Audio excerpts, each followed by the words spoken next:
My dear students, एक बार फिर से आप सभी लोगों का मोस्ट वेलकम है आपके अपने इस यूट्यूब चैनल टारगेट बोर्ड में।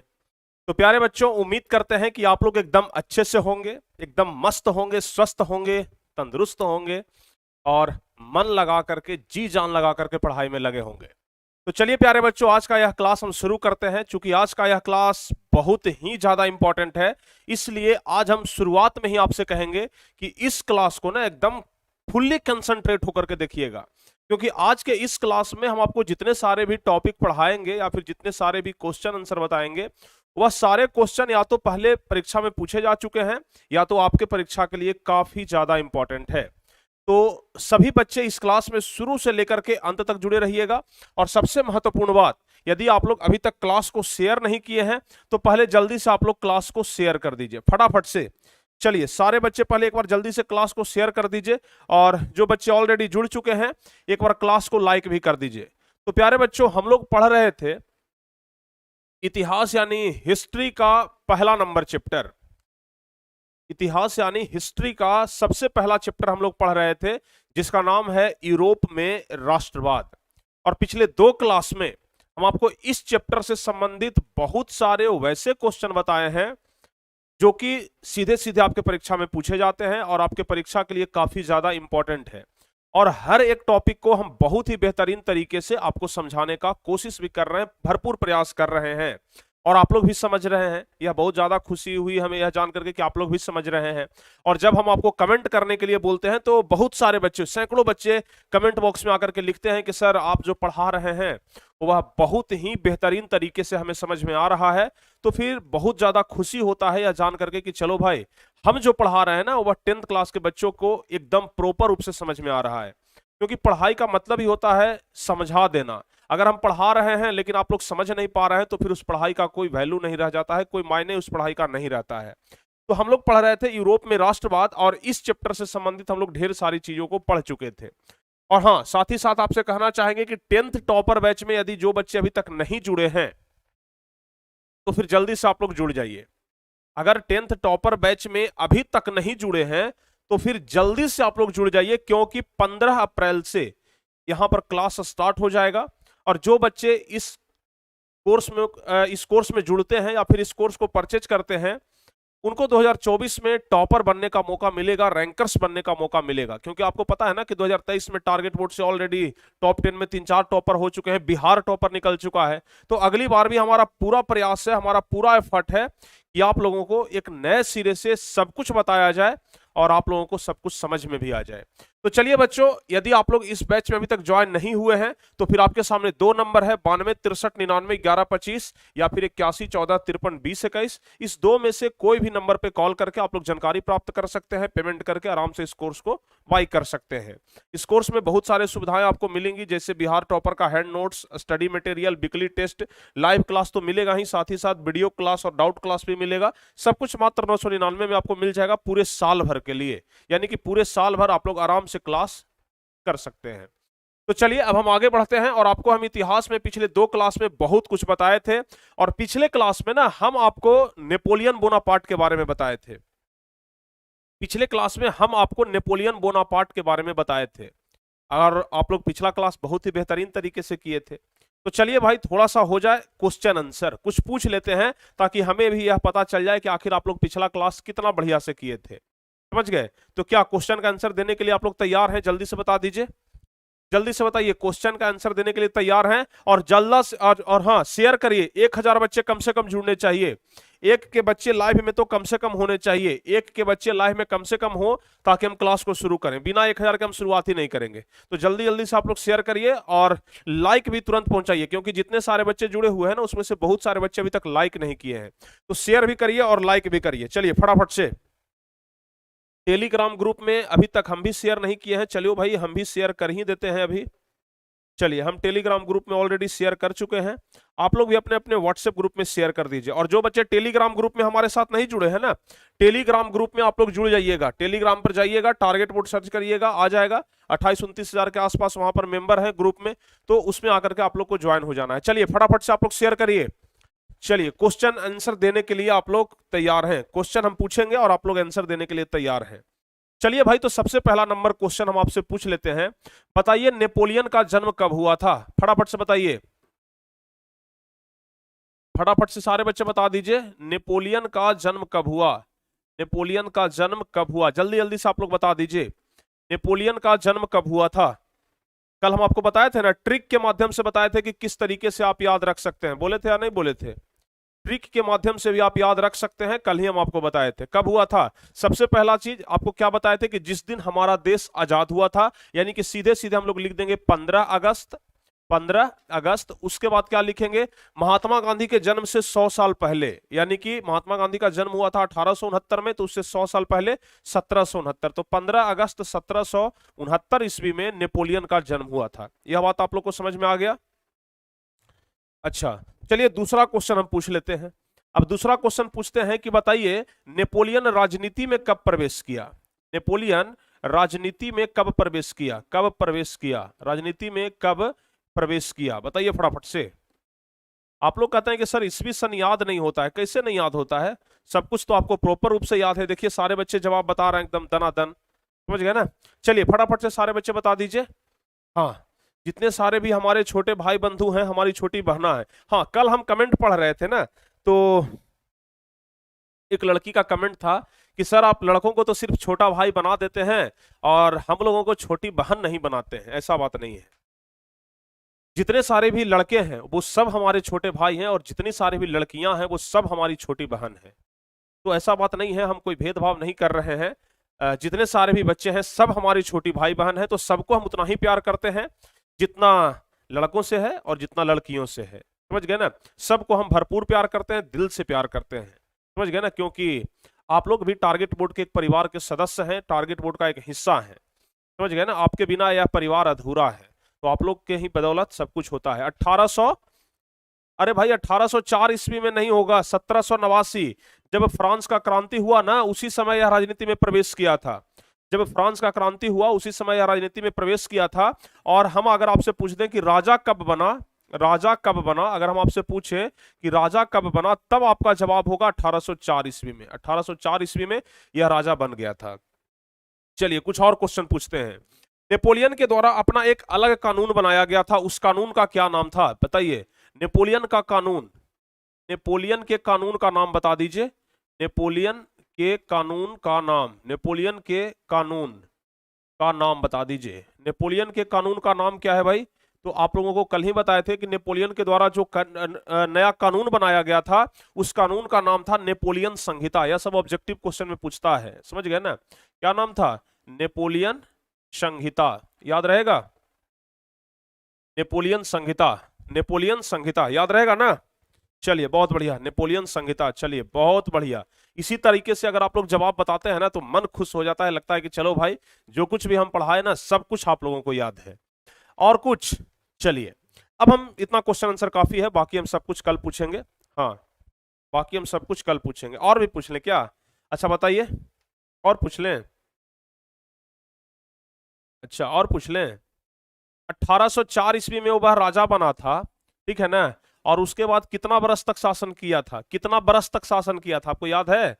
कितना बरस तक शासन किया था, याद है? देखिए हम आपको बताए थे ना 15 बरस तक शासन किया था, तो अगर 15 इसमें जोड़ दिया जाए तो क्या हो जाएगा? 1819। कल हम आपको बताए थे 1819 हो गया ना, 15 4 19, यानी कि 1819 ईस्वी तक वह राजा बना रहा। और 1819 ईस्वी में वह एक युद्ध लड़ता है जिसका नाम है वाटरलू का युद्ध। क्या नाम है? वाटरलू का युद्ध। और इस युद्ध में नेपोलियन हार जाता है, आत्मसमर्पण कर देता है, वह उसे बंदी बना लिया जाता है। और कहां पर भेजा गया था बताइए? तो कौन सा टापू पर भेजा गया था? जल्दी जल्दी से बताइए। अरे वाह, कौन सा टापू पर भेजा गया था? फटाफट से बता दीजिए, कौन से टापू पर उसे भेजा गया था? कौन सा टापू? सेंट हेलेना, बिल्कुल सही जवाब है। टापू का क्या नाम था? टापू का नाम था Saint Helena. Saint Helena, Saint Helena नामक टापू पर उसे भेज दिया गया था, जहां पर 6 बरस तक वह जिंदा रहा और 6 बरस के बाद वह मर गया था। यानी कि 1819 ईस्वी में वाटरलू का युद्ध लड़ा, उसे बंदी बनाया गया, और इसमें अगर 6 जोड़ दिया जाए तो 1825 ईस्वी में प्यारे बच्चों उसे क्या कर दिया गया? हाँ, वह क्या हो गया? मर गया। ठीक है ना? Saint Helena. चलिए सब कुछ आपको याद है, अब हमें कुछ बताने की आवश्यकता नहीं है। अब चलिए हम आपको थोड़ा सा रिवाइज करवा देते हैं, क्योंकि रिवीजन बहुत ज्यादा जरूरी है। चलिए रिवीजन का जब बात निकल गया है तो थोड़ा बहुत आपको कुछ जानकारियां भी दे देते हैं। देखिए ऐसा है कि पढ़ाई तो आप लोग करते हैं, लेकिन पढ़ाई से ज्यादा जरूरी है रिवीजन। समझ गए ना? कितने बच्चे ऐसे हैं जो इसमें डेली रिवीजन करते हैं, बताइए तो एकदम ईमानदारी से। यानी कि जो पहले वाला पढ़ लिए है ना उसको रिवाइज करते हैं, या फिर रिवीजन करने का एक दूसरा तरीका भी हो सकता है। समझ गए ना? पूरे सप्ताह भर हम जो कुछ भी पढ़ें उसे संडे के संडे क्या कर लें, रिवीजन कर लें। रिवीजन करने में आपको बहुत कम समय लगता है। अगर वीडियो के माध्यम से रिवीजन करना चाहते हैं तो देखिएगा, आप लोग जब यूट्यूब खोलिएगा ना तो डबल स्पीड करने का एक ऑप्शन आता है, तो डबल स्पीड को डबल कर दीजिए। आधे घंटे का वीडियो ना 15 मिनट में, आप 15 मिनट में देख लीजिएगा, ठीक है? तो वहां से आराम से आपका रिवीजन भी हो जाएगा। हाँ, बहुत सारे बच्चे अभी तक लाइक और शेयर नहीं किए हैं, तो बबुआ जरा लाइक और शेयर दबा करके कर दीजिए, ठीक है ना? लाइक और शेयर जरा दबा करके कर दीजिए। देखिए सबसे पहले हम आपको बताए थे कि 1789 ईस्वी में फ्रांस की क्रांति हुई, और उस समय राजा कौन था? लुई 16वां। लुई 16वां उस समय राजा था। और जब लुई 16वां मारा गया तो लुई 16वां के बाद हम आपको बताए कि 1804 ईस्वी में राजा कौन बना? यह जो है ना वो 1789 ईस्वी में मारा गया था। 1789 ईस्वी में मारा गया था फ्रांस की क्रांति में लुई 16वां। उसके बाद प्यारे बच्चों ध्यान रखिएगा, राजा कौन बना गया? नेपोलियन।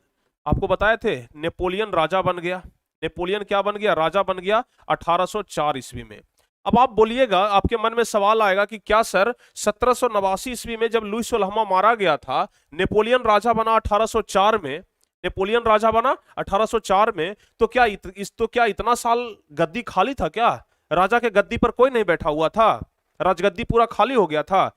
बिल्कुल नहीं बच्चों, बिल्कुल भी नहीं।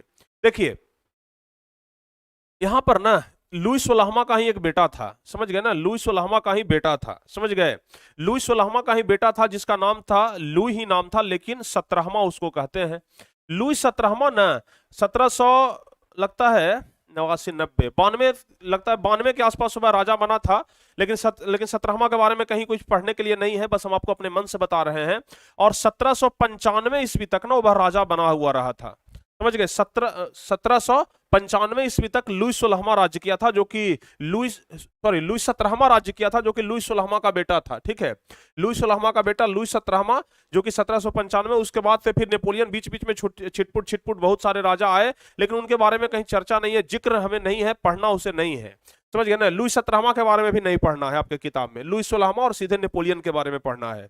तो नेपोलियन जो है ना, वह नेपोलियन 1804 ईस्वी में राजा बना, लेकिन वाटरलू के युद्ध में यह हार गया था। और वाटरलू के युद्ध में हारने के बाद जो राजा बना फिर से, वह कौन बना? लुई 18वां अब राजा बनेगा। कौन बनेगा? लुई 18वां अब राजा बनेगा। यानी कि जिस तरीके का राजा यह था उसी तरीके का राजा यह भी था, और अब उसी तरीके का राजा पुनः यह भी बनेगा। बीच में नेपोलियन आया था तो सुधारने का प्रयास किया था, बहुत कुछ सुधारा भी, लेकिन फिर जब नेपोलियन बेचारा वाटरलू के युद्ध में हार गया, फिर से राजा बनेगा लुई 18वां, और जो कुछ भी सुधारा था ना सबको बिगाड़ करके निश्चित कर देगा।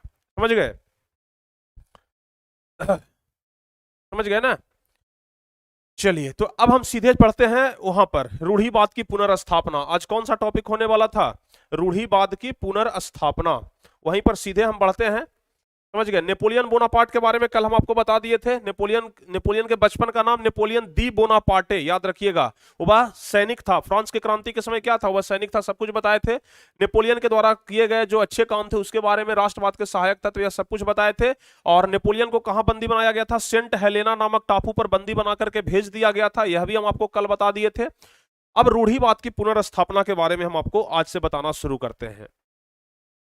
1804 ईस्वी में नेपोलियन राजा बना था, वाटरलू के युद्ध में बेचारा हार गया, और हार करके वह आत्मसमर्पण कर दिया। और जब आत्मसमर्पण किया तो उसे बंदी बना लिया गया, और बंदी बना करके ना उसे राजमहल या फिर किसी जेल में नहीं रखा गया, बल्कि उसे एक टापू पर भेज दिया गया, और उस टापू का नाम था सेंट हेलेना। क्या नाम था? सेंट हेलेना नामक एक टापू था। यहां पर कहीं लिखा हुआ होगा, देख लीजिए, इधर है ना, सेंट हेलेना, ध्यान रखिएगा।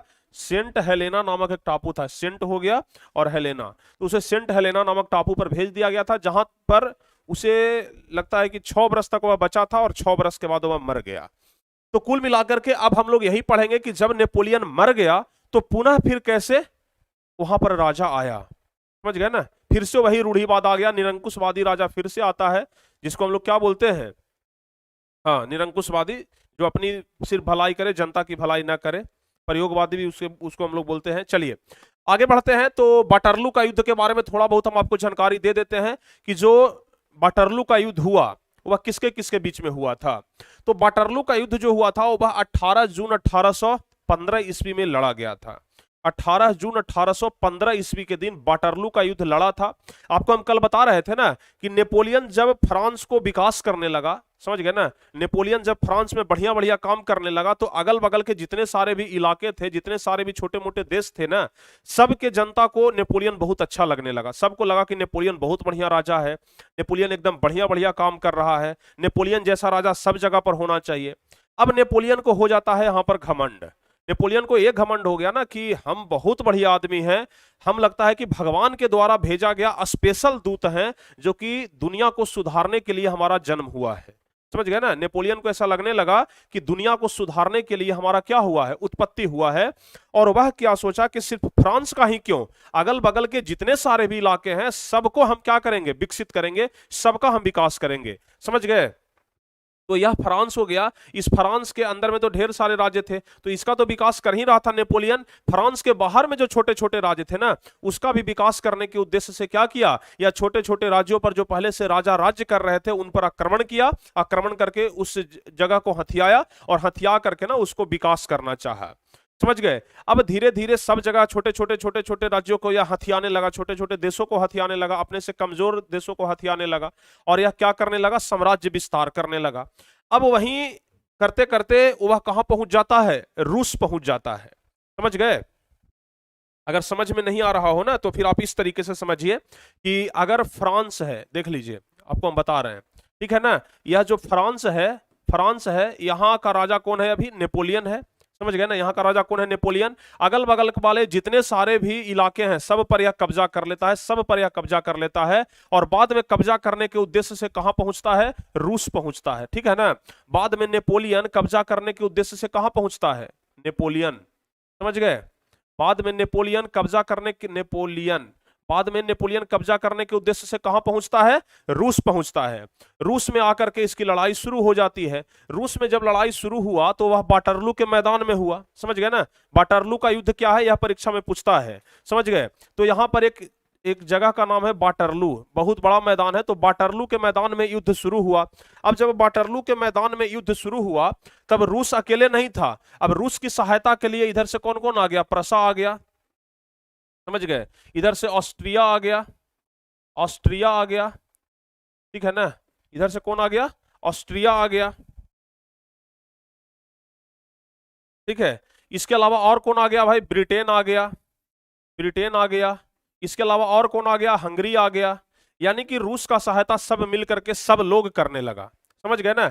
अब बेचारा सब इधर मिल गया और इधर नेपोलियन अकेले ही हार गया। समझ गए, ये क्या हो गया, हार गया। तो देखिए यहां पर लिखा गया है भी कि वाटरलू का युद्ध 18 जून 1815 ईस्वी में लड़ा गया था। नेपोलियन का यह सबसे अंतिम युद्ध था, क्योंकि इस युद्ध में हार गया, उसे बंदी बना लिया गया। ठीक है, नेपोलियन का यह सबसे अंतिम युद्ध था। इस युद्ध में एक तरफ कौन था, फ्रांस अकेले था, फ्रांस की तरफ से वही नेपोलियन लड़ रहा था। उसके बाद दूसरी तरफ कौन था, तो ब्रिटेन था, रूस था, प्रसा था, ऑस्ट्रिया था, हंगरी था। यह सबकी सेना थी। समझ गए ना, एक तरफ से पूरा एकदम मित्र राष्ट्र पूरा एकदम लड़ गया और एक तरफ से फ्रांस अकेले था, एक तरफ से फ्रांस अकेले नेपोलियन लड़ रहा था। इस युद्ध में हारने के बाद नेपोलियन ने आत्मसमर्पण कर दिया। जब नेपोलियन देखा कि अब हम इस युद्ध में हार गए हैं तो दोनों हाथ उठा लिया, चल गया फ्रांस उसके पास, रूस के पास, कहा कि देखो भाई हम आत्मसमर्पण करते हैं, हम इस युद्ध को हम हार चुके हैं। समझ गए, आत्मसमर्पण कर दिया। और जब आत्मसमर्पण कर दिया तो उसे क्या कर लिया गया, कैदी बना लिया गया, बंदी बना लिया गया। और बंदी बना करके उसे कहां भेज दिया गया, सेंट हेलेना नामक एक टापू पर भेज दिया गया, जहां 52 वर्षों की आयु में, यानी कि 6 वर्ष के बाद, 1815 में तो वाटरलू का युद्ध हुआ था, बंदी बनाया गया, इसके 6 वर्ष के बाद यानी कि 1821 ईस्वी में उसकी मृत्यु हो जाती है। समझ गए, 1821 ईस्वी में उसकी मृत्यु हो जाती है। यहां तक तो हो गया पुराना खेल, जो कि लगभग आप कल भी समझ चुके थे। अब उसके बाद बढ़ते हैं आगे, आगे बढ़ेंगे, लेकिन आप लोग शेयर करिए। लगभग 80 बच्चे घट रहे हैं 1000 होने में। जल्दी से जल्दी बच्चों आप लोग ना शेयर कर दीजिए और इन 1000 के जो आंकड़ा है ना उसको पार करिए जल्दी से। और लाइक भी जल्दी से 1000 पार हो जाना चाहिए। लाइक भी जल्दी से 1000 पार हो जाना चाहिए और जल्दी जल्दी से। हाँ जी, एप्लीकेशन पर 15 से क्लास शुरू हो जाएगा, 15 अप्रैल से क्लास एप्लीकेशन पर शुरू हो जाएगा, आपको चिंता करने की आवश्यकता नहीं है, समझ गए। बाकी इन सब का नोट्स जो है ना हम एप्लीकेशन पर ही डालेंगे, जो बच्चे कोर्स परचेज किए हैं उनके लिए हम एप्लीकेशन पर ही नोट्स डालेंगे, वहां से जाकर के आप लोग परचेज कर सकते हैं। कुछ बच्चों का प्रॉब्लम है कि सर उससे हम प्रिंट नहीं कर पा रहे हैं, चिंता मत करिए, प्रिंट करने वाला भी फीचर्स बहुत जल्दी आ जाएगा। प्रिंट करने पर होता क्या है ना कि कुछ लोग उसे डाउनलोड कर लेते हैं और डाउनलोड करके उसका गलत इस्तेमाल करने लगते हैं, इसलिए अभी उसमें लॉक लगाया गया है। बाकी आपका डाउनलोड भी होगा, आप उससे प्रिंट भी निकलवा सकते हैं आसानी से, लेकिन पहले आप लोग शेयर करिए। तो जब तक आप लोग शेयर नहीं कर रहे हैं ना, पढ़ाने में मजा नहीं आ रहा है। 1000 आंकड़ा पार हो जाएगा, एकदम पढ़ाने में जी जान लगा देंगे, मजा आ जाएगा। तो जल्दी जल्दी से आप लोग शेयर करिए, फटाफट से शेयर करिए। और हम जान रहे हैं कि आपको हिस्ट्री पढ़ाने में मजा आता है। कुछ बच्चे कमेंट कर रहे थे कि सर हिस्ट्री हमें बोरिंग सब्जेक्ट लगता था, लेकिन जब आप पढ़ा रहे हैं ना तो बड़ा मजा आ रहा है पढ़ने में, मजा आएगा, बिल्कुल चिंता मत करिए।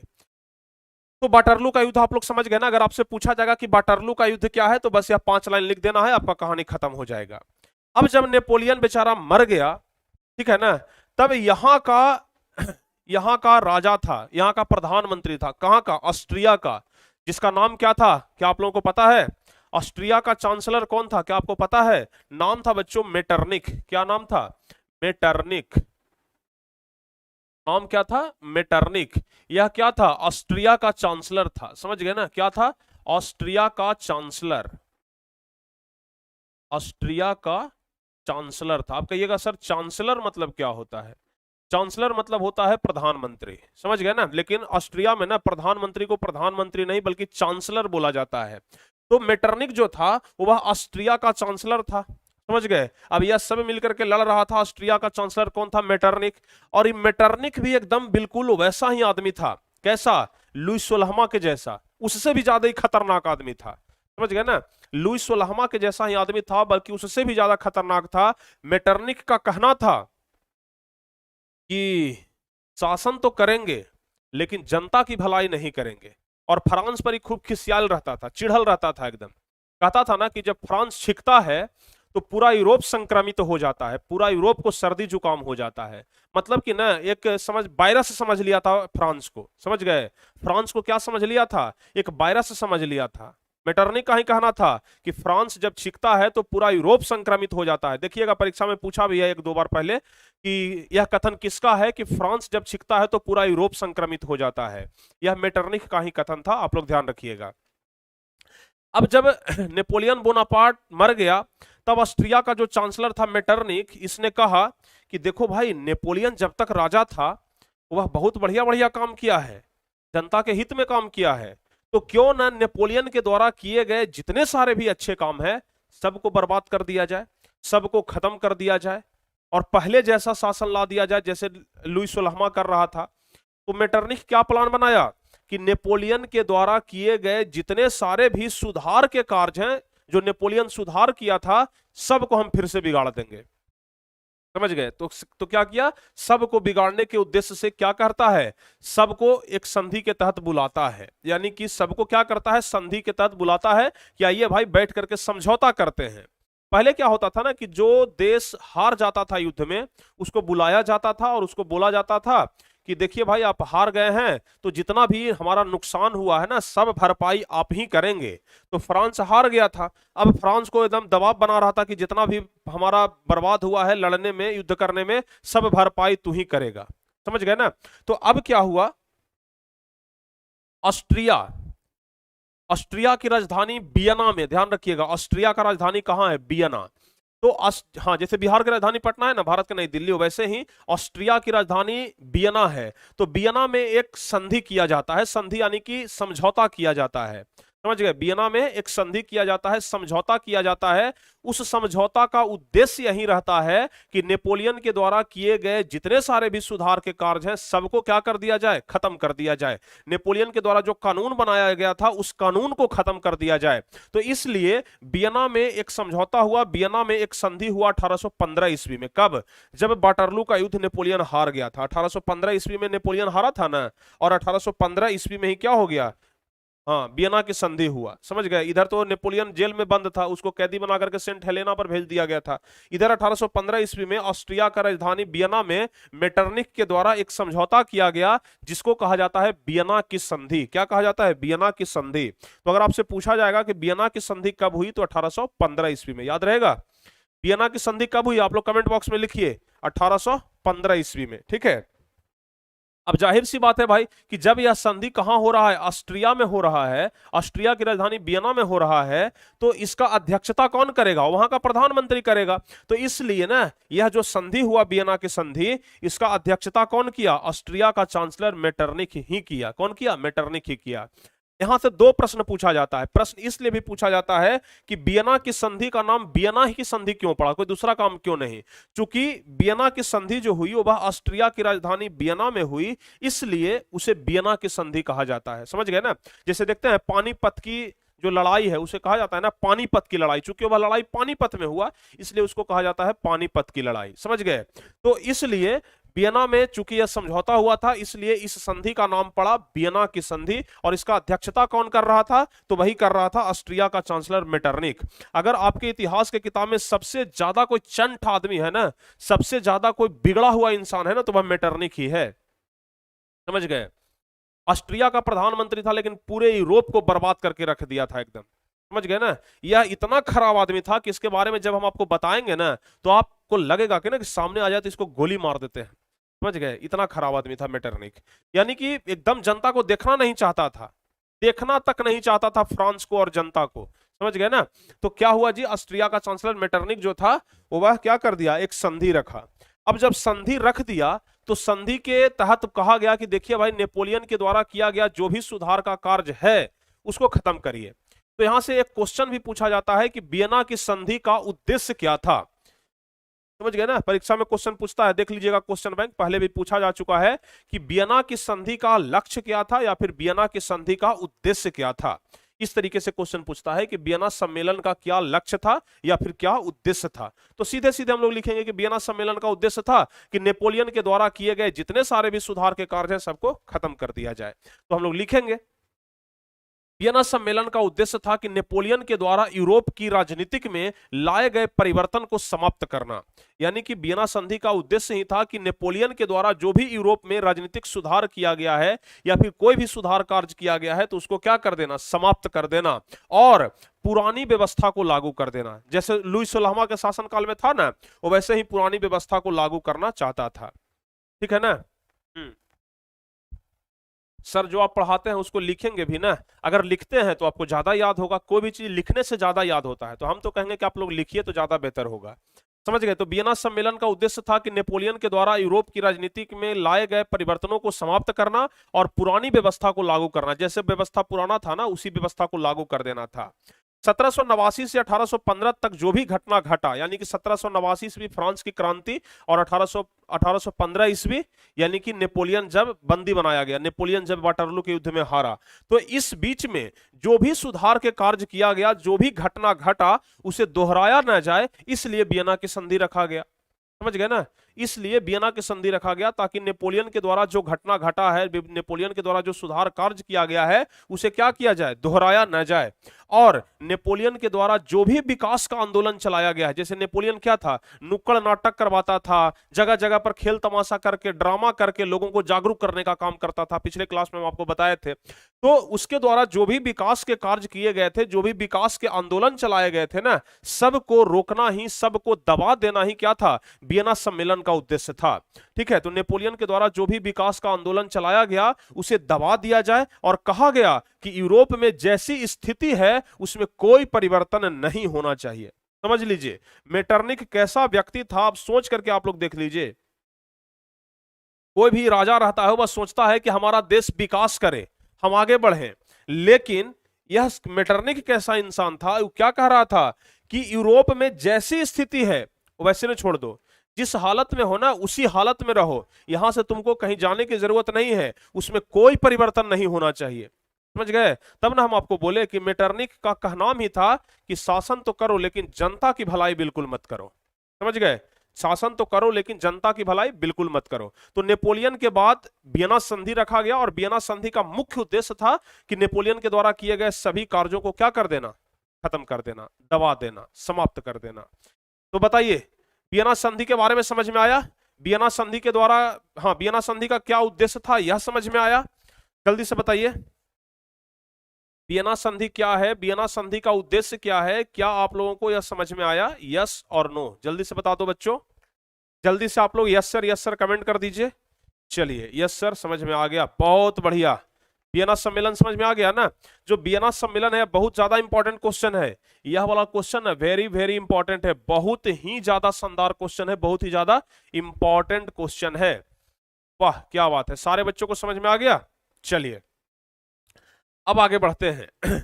अब चलिए, अब तो यहां तक हो गया भाई कि कौन कौन सा काम किया गया वियना संधि के तहत, कि नेपोलियन के द्वारा कौन कौन सा काम किया गया उसको दबाया जाए। तो चलिए देखते हैं कौन कौन सा काम किया गया, कौन कौन सा काम किया गया। चलिए भाई देख लेते हैं। सबसे पहला, नेपोलियन के द्वारा जीता गया क्षेत्र को वापस करने के लिए कहा गया। जब वियना की संधि हुआ उसके बाद कहा गया, जैसे हम आपको बताए थे ना कि नेपोलियन के मन में एक बात आ गया था कि भगवान हमें भेजे हैं किस लिए, जनता की भलाई करने के लिए, सभी देशों को सुधारने के लिए। तो वह छोटे छोटे देशों पर कब्जा कर लिया था, उस पर आक्रमण करके उसको जीत लिया था। बताए थे कि नहीं बताए थे? बताए थे ना, छोटे छोटे देशों पर कब्जा करके उसे जीत लिया था। तो जब वियना की संधि हुई, नेपोलियन जब मरा, नेपोलियन जब बंदी बन गया, नेपोलियन जब हार गया, उसके बाद कहा गया कि नेपोलियन के द्वारा जो भी जीता गया क्षेत्र था उसको पहले तो वापस करो। समझ गए ना? यही कहा गया सबसे पहले कि नेपोलियन के द्वारा जो भी जीता गया क्षेत्र है पहले उसको क्या किया जाए, वापस किया जाए। नेपोलियन बड़ा तेज था, वो बस सब जीत करके अपने में हड़प लिया है, सब उसको वापस करिए। यानी कि जीता गया हर एक क्षेत्र को जो नेपोलियन बेचारा आक्रमण करके जीता था, मेहनत से जीता था, उसको वापस करने के लिए कहा गया। ठीक है, सबसे पहला उद्देश्य तो नेपोलियन के द्वारा जीता गया क्षेत्र वापस करने के लिए कहा गया। उसके बाद इटली को 300 छोटे छोटे राज्यों में खंडित कर दिया गया। इटली पहले एक था ना, उसको 300 छोटे छोटे भाग में बांट दिया ताकि वह पावरफुल रहे ही नहीं। बताइए कोई एक है या फिर छोटा है, उसको बांट करके ढेर सारा कर दे तो वह पावरफुल कभी रह पाएगा, वह ताकतवर कभी रह पाएगा? बिल्कुल नहीं। तो इटली को 300 छोटे छोटे राज्यों में क्या कर दिया गया, खंडित कर दिया गया, उसको 300 छोटे छोटे राज्यों में बांट दिया गया। इटली को पोलैंड का एक भाग मिल गया, समझ गए ना? इटली को पोलैंड का एक भाग मिला था। इस प्रकार से प्रतिक्रियावादी शक्ति का फिर से विजय हो गया। यानी कि हम आपको क्या बताए थे, प्रतिक्रियावादी या फिर निरंकुशवादी। तो जिस तरीके से लुईस सोलहमा प्रतिक्रियावादी था, निरंकुशवादी था, फिर से नेपोलियन के बाद प्रतिक्रियावादी शक्ति का क्या हो जाता है, विजय हो जाता है। फिर से प्रतिक्रियावादी शक्ति का विजय एक बार पुनः हो जाता है, यानी कि फिर से वही व्यवस्था आने वाला है। उसके बाद फ्रांस को भी दो हिस्सों में बांट दिया गया, फ्रांस को भी दो हिस्सों में बांट दिया गया। पर पहले जो फ्रांस पूरा एक था ना, उसको दो हिस्सा में बांट दिया। समझ गए? फ्रांस जो क्षेत्र जीता था नेपोलियन, उसको तो कह दिया कि वापस कर दो। खुद फ्रांस को भी दो भागों में बांट दिया कि इसका ताकत ही तोड़ दो, जब ताकत टूट जाएगा तो फिर आगे से ऐसा कोई हिम्मत नहीं कर पाएगा। तो इसलिए फ्रांस को भी क्या कर दिया गया, दो हिस्सों में बांट दिया गया। उसके अलावा चूंकि वाटरलू के युद्ध में बहुत ज्यादा नुकसान हुआ था, बहुत भयंकर नुकसान हुआ गया, बहुत भयंकर नुकसान हुआ था, इसलिए कहा गया कि जितना भी नुकसान हुआ है सबका भरपाई कौन करेगा, फ्रांस ही करेगा। समझ गए ना? जितना भी नुकसान हुआ है सबका भरपाई कौन करेगा, फ्रांस ही करेगा, क्योंकि फ्रांस के वजह से, नेपोलियन के वजह से ही सबका नुकसान हुआ है। इसलिए फ्रांस के ऊपर भारी जुर्माना लगा दिया गया। समझ गए ना? फ्रांस के ऊपर भारी जुर्माना लगा दिया गया कि जितना भी नुकसान हुआ है ना, सब तुम क्या करो, भरपाई करो।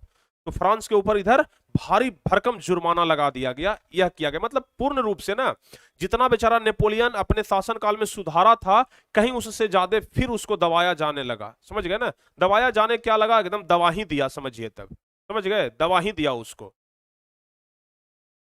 पुनः फिर से एक बार बुर्बो राजवंश की स्थापना की गई, जिस राजवंश का लुईस सोलहमा था, याद है?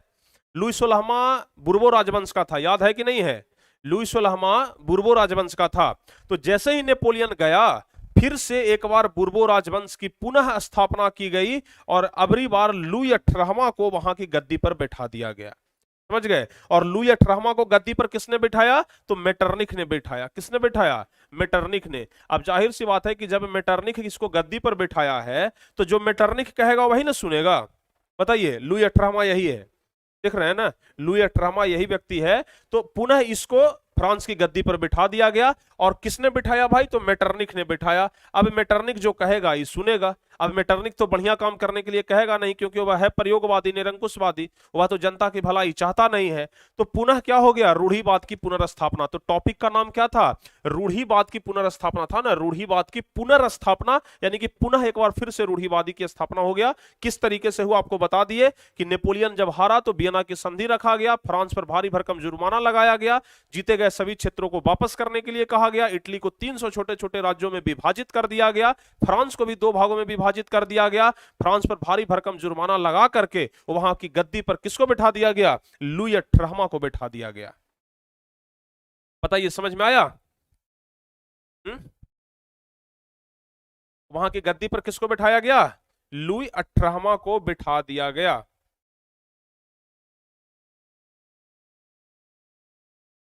कोई दिक्कत? कोई दिक्कत नहीं है सर, हो गया, ठीक है ना। तो अब राजा कौन बन गया? लुई अठारहवां अब राजा बन गया। अब बताइए, अब फिर से क्या करेगा? जनता को तबाह करना शुरू करेगा, जनता को एकदम बेदम कर देगा। अब फिर से जनता के दिल में क्या उठेगा? राष्ट्रवाद का भावना उठेगा। तब ना चैप्टर का नाम है राष्ट्रवाद, यूरोप में राष्ट्रवाद। यूरोप में किस तरीके से राष्ट्रवाद पनपा, इसी के बारे में तो पढ़ना है। तो अब राजा कौन बन गया है भाई? लुई अठारहवां अब राजा बन गया है। चलिए, तो लुई अठारहवां राजा बन गया, यहां तक सबको समझ में आ गया। इतना देर से हम कह रहे हैं मेटरनिख मेटरनिख मेटरनिख। आखिर आप लोग को ऐसा नहीं लग रहा है कि मेटरनिख था कौन? कैसा था दिखने में? देख लीजिए, देखने में तो एकदम लड़का के जैसा लगता था, एकदम सीधा साधा, लेकिन एक नंबर का ही ना चंट आदमी था। समझ गए ना? एक नंबर का ही एकदम खत्म आदमी था, जनता की भलाई चाहता नहीं था। तो अब देख लीजिए, मेटरनिख यही है। तो जिस मेटरनिख के बारे में हम बात कर रहे हैं इतनी देर से, उस मेटरनिख के बारे में क्या नहीं जानना चाहिए कि मेटरनिख कौन था? मेटरनिख कौन था जानना चाहिए या नहीं जानना चाहिए? बिल्कुल जानना चाहिए। तो चलिए भाई, मेटरनिख के बारे में अब जान लेते हैं कि मेटरनिख कौन था। मेटरनिख के बारे में अभी हम आपको बताएं कि जो मेटरनिख था वह ऑस्ट्रिया का एक चांसलर था। चांसलर कहने का मतलब क्या होता है? प्रधानमंत्री था। समझ गए ना? ऑस्ट्रिया का क्या था? प्रधानमंत्री था। समझ गए? मेटरनिख क्या था? ऑस्ट्रिया का प्रधानमंत्री था, जो कि एक घोर प्रतिक्रियावादी राजा था। जो एक घोर प्रतिक्रियावादी में भी घोर प्रतिक्रियावादी राजा था। उसका कहना था कि किसी राज्य में शासन तो करो, लेकिन जनता की भलाई ना करो। समझ गए ना?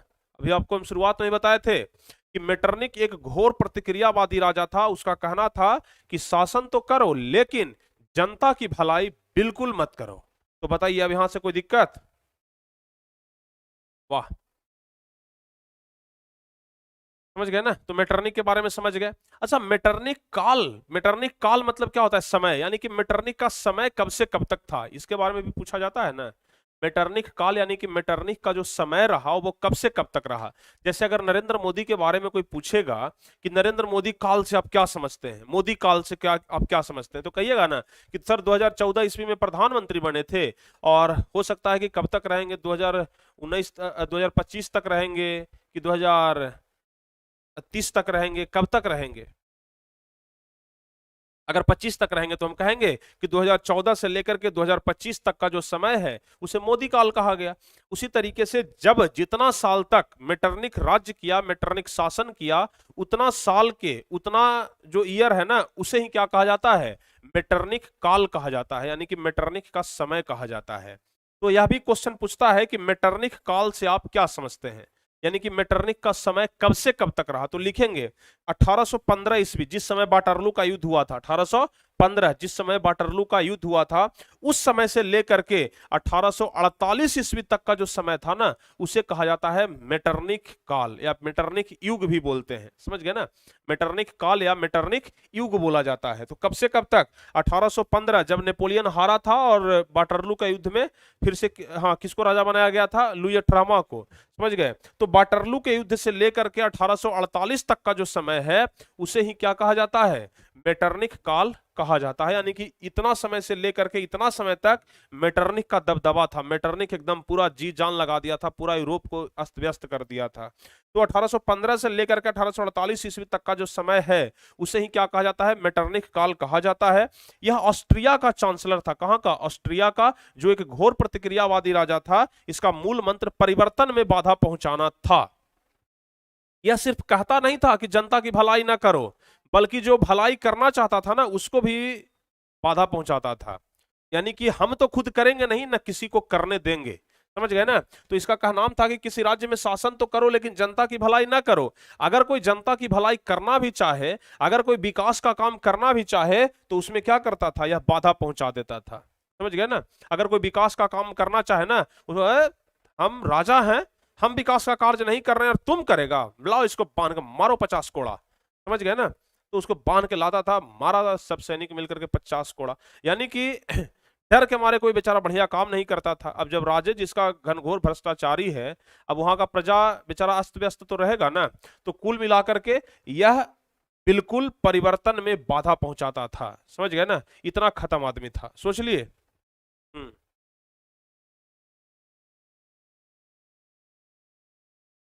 सारे बच्चे समझ गए? सारे बच्चे समझ गए? वाह, सारे बच्चे को समझ में आ गया। मेटरनिख और मेटरनिख काल, इसके बारे में आप लोग को समझ में आया? मेटरनिख कौन था और मेटरनिख काल किसे कहते हैं, कब से कब तक के समय को मेटरनिख काल कहा जाता है, यह सब कुछ आपको समझ में आया? अगर हाँ तो लिखिए यस सर, अगर नहीं तो लिखिए कि सर यहाँ पर डाउट है। ठीक है, सारे बच्चे बोलिए, सारे छोटे बच्चे बोलिए, ठीक है ना। आज हमें बहुत भयंकर बुखार लगा हुआ था दोपहर के टाइम में, दवा खाए हैं और खा करके आप लोग को पढ़ा रहे हैं। अभी भी हल्का हल्का फीवर है, आंख बंद हो रहा है, लेकिन पढ़ाना तो है ना। देख रहे होंगे आज थोड़ा एनर्जी लेवल हमारा कम है और ऊपर से आप लोग शेयर वेयर भी नहीं कर रहे हैं तो एनर्जी और मिल नहीं रहा है। तो आप लोग को हम बोलते हैं कि शेयर करिए, जम करके शेयर करिए, समझ गए ना। जम करके शेयर करिए ताकि कुछ तो राहत मिले, ताकि कुछ तो राहत मिले। जम करके शेयर करिए भाइयों, ठीक है ना। चलिए सारे बच्चे समझ गए, अब बढ़ते हैं आगे। अच्छा, अब मेटरनिख के द्वारा क्या क्या भाई बाधा करवाया जा रहा था, कौन कौन सा काम किया जा रहा था, जरा देख लेते हैं एक नजर। समझ गए ना। मेटरनिख आखिर परिवर्तन में बाधा पहुंचा रहा था तो कौन कौन से परिवर्तन में, सुधार कार्य में आखिर बाधा पहुंचा रहा था तो क्या नहीं करने दे रहा था, तो देखिए ध्यान से।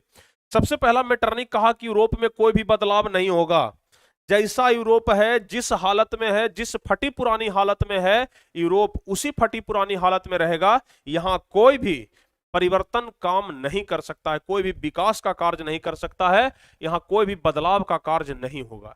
जिस हालत में है ना उसी हालत में रहेगा। यानी कि यूरोप में कोई बदलाव ना हो, इस प्रकार का कार्य किया गया। समझ गए। मेटरनिख के द्वारा करवाया गया कि यूरोप में कोई बदलाव का कार्य नहीं होगा। उसके बाद सभी जगह पुरानी व्यवस्था को लागू कर दिया गया, सभी जगह यानी कि पूरे यूरोप भर में पुरानी व्यवस्था को लागू किया गया, जो व्यवस्था लुईस 16वां के शासनकाल में था। जो व्यवस्था लुईस 16वां के शासनकाल में था ना, वही व्यवस्था को पुनः फिर से लागू कर दिया गया। ठीक है। उसके बाद मेटरनिख का कहनाम था कि शासन करो लेकिन किसी तरीके का कोई बदलाव या विकास का कार्य नहीं होने दो। समझ गए। मेटरनिख का कहनाम था कि शासन तो करो लेकिन किसी तरह का कोई बदलाव या विकास का कार्य नहीं होना चाहिए। तीसरा, उसके बाद चौथा, प्रेस पर पाबंदी लगा दिया, यानी कि कोई मीडिया वाला छाप भी नहीं सकता है कि हाँ भाई राजा गलत काम कर रहा है। समझ गए ना। राजा गलत काम कर रहा है या कोई मीडिया वाला को छापने का हिम्मत नहीं था, क्योंकि प्रेस पर पाबंदी लगा दिया गया। कोई नहीं पेपर अखबार छापेगा, कोई समाचार नहीं दिखाएगा। समझ गए ना। समझ गए। तो प्रेस पर क्या कर दिया गया, पाबंदी लगा दिया गया। अब उसके अलावा नेपोलियन जब था तो नुक्कड़ नाटक करवाता था, नुक्कड़ नाटक, और लोगों को जागरूक करने का काम करता था। इसके अलावा भाषण करवाता था। लोग जब एक जगह जमा होते थे तो उनको जागरूक करता था। सामाजिक सभा बुलाता था, सामाजिक सभा बुला करके लोगों को जागरूक करने का काम करता था। मेटरनिख का किया, नुक्कड़ नाटक, भाषण, सामाजिक सभा, सब पर पाबंदी लगा दिया, सब पर रोक लगा दिया। कहा गया अब कुछ नहीं होगा। नेपोलियन के द्वारा जो भी काम किया जा रहा है सबको बंद करो, हम कुछ नहीं होने देंगे, और जो करेगा उसको सीधे ऊपर का टिकट काट देंगे। समझ गए ना। तो नुक्कड़ नाटक हो गया, भाषण हो गया, सामाजिक सभा, सब पर पाबंदी लगा दिया। उसके बाद स्कूल और कॉलेज में जासूस लगा दिया गया। अब क्यों सर, स्कूल और कॉलेज में तो बच्चे पढ़ते हैं, तो यहां पर जासूस को क्यों लगाया गया? इसलिए कि स्कूल में कहीं हमारे खिलाफ तो नहीं पढ़ाया जा रहा है। जैसे यहाँ पर हम मेटरनिक के बारे में आपको बता रहे हैं ना, उनके खिलाफ में कि मेटरनिक बहुत खराब आदमी था, तो कहीं मेटरनिक को यह डर था कि स्कूल में सब बच्चों को हमारे खिलाफ भड़काया तो नहीं जा रहा है कि देखो भाई मेटरनिक एकदम इतना खराब आदमी है, इतना खराब आदमी है, ताकि बच्चे के मन में थोड़ा हमारे प्रति गुस्सा आ जाए, लोगों के मन में हमारे प्रति गुस्सा आ जाए। समझ गए। तो स्कूल और कॉलेज में जासूस लगा दिया। अजोन मास्टर साहब मेटरनिक के बारे में थोड़ा बहुत बोलते थे तो जासूसवा के कहता था मेटरनिक के, देखिए ना फलानमा स्कूल में ना वो आदमी जो था ना वो आपके खिलाफ में से बच्चों को भड़का रहा था। अब गया 10 गो आदमी, वो मास्टर साहब को वहां से उठा लिया, उठा करके मेटरनिक के सामने ला करके पटका के, देखिए यही आदमी था जो आपके विरुद्ध में बोल रहा था, सब बच्चों को सिखा रहा था। अब मारते मारते मारते मारते उसको जान मार दिया जाता था। समझ गए। तो डर के मारे कौन बेचारा मास्टर बोले, किसको अपना जान प्यारा नहीं है, बताइए। तो स्कूल और कॉलेज में क्या लगा दिया गया? जासूस लगा दिया गया। समझ गए ना। अब बच्चों को उसके गलत चीजों के बारे में ना पढ़ाइए भी मत, बताइए भी मत, उसका चर्चा तक मत करिए, और नहीं तो फिर जासूस लगल है। समझ गए ना। सीसीटीवी नहीं था, जासूसे लगा दिया था। तो कुल मिलाकर के मेटरनिक एकदम घोर प्रतिक्रियावादी राजा था, जो कि विकास का कार्य होने ही नहीं देना चाहता था। बताइए यहां तक सारे बच्चों को समझ में आया? यहां तक बच्चों को समझ में आ गया?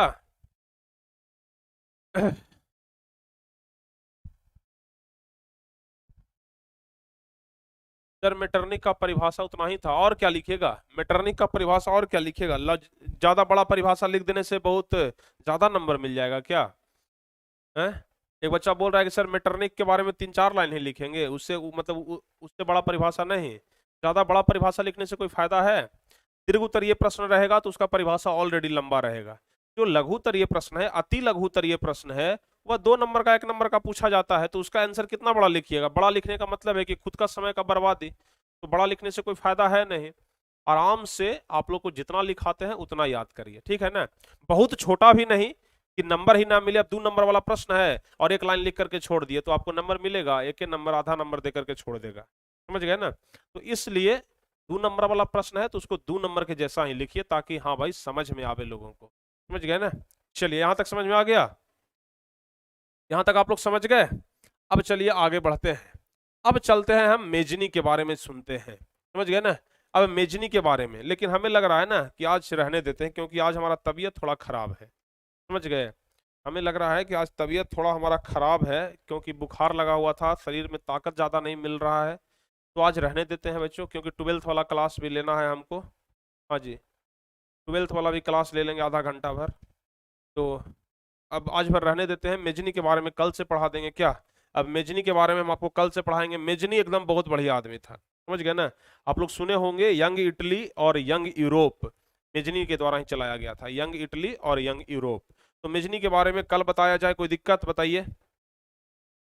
मेजनी के बारे में कल बताया जाए। आज थोड़ा तबीयत ठीक नहीं लग रहा है हमारा, बताइए। कोई दिक्कत? नोट्स इसका आपको एप्लीकेशन पर मिल जाएगा। समझ गए ना। जैसे ही क्लास खत्म होगा नोट्स आपको मिल जाएगा, कोई दिक्कत नहीं है। नोट्स मिल जाएगा, बिल्कुल मिल जाएगा। हम आपसे वादा किए हैं ना कि नोट्स देंगे, तो फिर बिल्कुल मिलेगा। फिजिक्स का देखिए चैप्टर खत्म हो गया, फिजिक्स का नोट्स हम डाल दिए हैं। इसका भी खत्म होगा, तुरंत हम नोट्स डाल देंगे, ठीक है ना। अच्छा, एक बच्चे का सवाल है कि सर जासूस क्या होता है? जासूस मतलब नहीं समझते हैं? तो वैसे समझ लीजिए, घर में देखे हैं, अगर घर में कोई बातचीत करते रहता है तो पड़ोसी तुम्हारा, जो अड़ोसी पड़ोसी है ना, वो कान लगा कर सुनित रहेगा क्या क्या, हाँ कि घरवा में क्या क्या बतिया रहा है। समझ गए ना। देखते हैं कान एकदम लगेले रहेगा कि क्या क्या बतिया रहा है, सुन लेते हैं। वही जो हमेशा कान लगाए रहता है ना, उसी को कहते हैं जासूस। क्या क्या कौन क्या, हाँ क्या कौन कर रहा है, सब कुछ उसको पता चले, उसी को क्या कहते हैं? उसी को जासूस कहा जाता है। समझ गए? बताइए समझ में आया? चलिए, तो मेजनी के बारे में अब अगले क्लास में हम पढ़ाएंगे बहुत जबरदस्त तरीके से। आज थोड़ा बहुत प्रॉब्लम है, हल्का सा हल्का पेट भी दर्द दे रहा है, बुखार भी लगा हुआ था, मतलब कुल मिलाकर के तबीयत बिल्कुल भी अच्छा नहीं है। समझ गए ना, चेहरे पर से हमारा हंसी उड़ गया है, नहीं तो बिना हम हंसे हुए पढ़ाई करवाते नहीं है। दो चार मस्ती मजाक तो हम क्लास भर में करवा ही देते हैं, लेकिन आज हंसी उड़ गया है, बनावटी हंसी हम दिखा रहे हैं आप लोगों को। समझ गए ना। चलिए, आज दिल का हंसी नहीं है, दिल से हंसी नहीं है, बनावटी हंसी है। कोई बात नहीं, बनावटी हंसी ही सही, लेकिन होना चाहिए। समझ गए। और बहुत सारे बच्चे परचेज कर चुके हैं ऑलरेडी। हम बच्चों से फिर यही बात कहेंगे कि जो बच्चे अभी तक परचेज नहीं किए हैं ना, जल्दी जल्दी से आप लोग इस बैच में ज्वाइन हो जाइए। मात्र 999 लग रहा है पूरे साल भर का। समझ गए ना, एक महीने का 80-82 रुपया लग रहा है पूरा महीना, मतलब कि 83 रुपया में एक दिन का जोड़िएगा तो 2-2.5 रुपया पड़ेगा, तो बिल्कुल सस्ता है। आप लोग को ज़्यादा महंगा भी नहीं लगना चाहिए, बिल्कुल आसान है, आप लोग आराम से कर सकते हैं, क्योंकि एक साल तक हम आपको मात्र 999 में यानी कि 1000 रुपया में पढ़ाएंगे। समझ गए ना। हाँ, आजकल 1000 में एक शर्ट तक नहीं होता है, मतलब समझ लीजिए ना कि हम सर को एक टी शर्ट दे दिए और सर हमको एक साल पढ़ा दिए। आप ये सोच लीजिए, आप ये सोच लीजिए कि हम सर को पैसा नहीं दिए, हम सर को एक टी शर्ट दे दिए, सर हमको पूरी साल पढ़ा दिए। अब बताइए, अब इतना सस्ता कोई पढ़ाता है क्या? हम्म? हो जाएगा ना, हो जाएगा। Love you sir, love you so much my dear brother and my dear sister. समझ गए।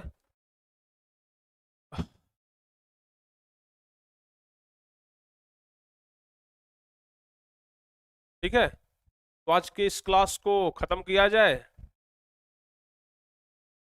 हाँ? क्लास को अब खत्म किया जाए क्या? हाँ, कल बाकी हम आपको फिर विशेष पढ़ाएंगे। समझ गए ना। तो चलिए, आज यहीं तक समाप्त करते हैं। नेपोलियन के बारे में हम कहानी खत्म कर दी है, अब कल से मेजनी के बारे में। कल से नेपोलियन का चर्चा अब नहीं होगा, समझ गए ना। कल से नेपोलियन का चर्चा नहीं होगा, लुई सोलहमा का चर्चा नहीं होगा। अब मेजनी के बारे में, किस तरीके से मेजली, हम बताए थे ना, अभी आपको क्या बताया, इटली को 300 छोटे छोटे भागों में विभाजित किया गया। अभी हम आपको बताया ना, इटली को 300 छोटे छोटे भागों में विभाजित किया गया था। देखिए, अब इसका एकीकरण के लिए बात उठेगा। मेजनी ये सब जो है ना, अब इसका एकीकरण करवाएगा। हाँ, देखिए यहाँ पर बताए थे कि इटली को 300 छोटे छोटे राज्यों में खंडित कर दिया गया। अब इसका क्या होगा, एकीकरण, यानी कि फिर से 300 को एकजुट करने का प्रयास किया जाएगा मेजनी ये सब के द्वारा। समझ गए ना, मेजनी ये सब के द्वारा अब इटली को जोड़ने का प्रयास किया जाएगा। समझ गए ना। और जोड़ भी देता है, इटली के एकीकरण का मसीहा कहा जाता है किसको, मेजनी को ही। समझ गए। तो कल हम आपको इटली का एकीकरण किस तरीके से हुआ, जो 300 छोटे छोटे राज्यों में विभाजित हो गया था, उसको कैसे एक साथ जोड़ा गया, यह सब हम आपको कल बताएंगे। ठीक है, यह सब हम आपको कल बताएंगे। बताइए, कोई दिक्कत? नहीं सर, ठीक है ना। चलिए, तो चलिए आज इस क्लास को हम यहीं पे खत्म करते हैं और मिलते हैं हम आपसे अगली क्लास में। और जाते जाते जो बच्चे अभी तक कोर्स को परचेज नहीं किए हैं, जरूर परचेज कर लीजिएगा। समझ गए ना, कोर्स को जरूर परचेज कर लीजिएगा। 15 तारीख से क्लास स्टार्ट हो जाएगा। मिलते हैं अगली क्लास में, तब तक के लिए जय हिंद, धन्यवाद।